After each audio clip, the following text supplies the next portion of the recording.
포항에서 지진이 난 지 1년이 넘었지만 피해 주민들은 아직도 집으로 돌아가지 못하고 있습니다. 정말 답답한 노릇인데요. 전문가들은 정부가 재해 구호기금 마련 등을 통해 피해 주민들의 주거 문제 해결에 적극 나서야 한다고 입을 모으고 있습니다. 이규설 기자입니다. 전문가들은 무엇보다 지진 피해 주민에 대한 정부와 포항시의 대처에 문제가 있다고 지적했습니다. 정부는 그들에게 일단 입주할 수 있는 도시 외곽에 임대주택을 짓거나 또는 입주할 수 있는 주택을 공급하고 그거를 다시 매수하는 그런 절차를 밟았어야 되는데 1년이 지난 11월 15일 날 비로소 특별 도시재생 지역으로 지정을 했거든요. 네. 1년 동안 호송세월을 보낸 거죠.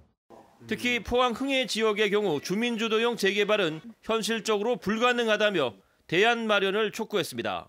흥해 같은 이 서민 주거 지역에서 거주하고 있는 주민들이 아파트가 6천만 원밖에 안 하는데 자부담 1억 이상 하라 그러면 현실적으로 불가능합니다. 입주에, 새 아파트에. 그리고 포항의 아파트 분양 시장이 얼마나 침체돼 있습니까? 시공사 선정이 어렵습니다. 아울러 지진 피해 주민들의 주거 대책은 정부가 마련하는 것이 원칙이라며 적극적인 지원이 필요하다고 입을 모았습니다. 국토부가 주거정책과에서 주거 문제는 별도로 새로운 펀드라든가 새로운 기금을 확보해서 접근해야 되고 그 과정의 일환으로 아마 정부가 공영개발을 해야 되겠다. 지금 민간주택에서는 이게 해결할 방법이 없습니다. 재개발 과정에서 걸림돌이 되고 있는 주민들의 추가 부담금 납입에 대한 해법도 제시했습니다. 이 추가 부담금 같은 경우는 주민들에게 부과할 수가 없어요, 당장.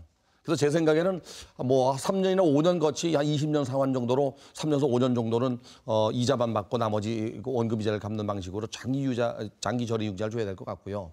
그러고도 이 기금이 많이 나온다면 일부는 또 정부가 대줄 필요도 있습니다. 가령 일본 같은 경우는 3억 정도를 장기 저리로 융자를 35년간 해줍니다. 네. 그러면 평생에 갚아나가면 되거든요. 전문가들은 또 피해 복구와 재생이 중첩되어 있는 지금의 정책은 혼란만 부추길 수 있다며 이를 분리해 추진해야 한다고 주장했습니다. 각계 전문가들이 지진 피해 주민들의 주거 대책을 고민해보는 포항 MBC 시사토론, 지진 피해 재건축 걸림돌은 뉴스 직후인 오늘 저녁 8시 50분에 방송됩니다. MBC 뉴스 이규설입니다.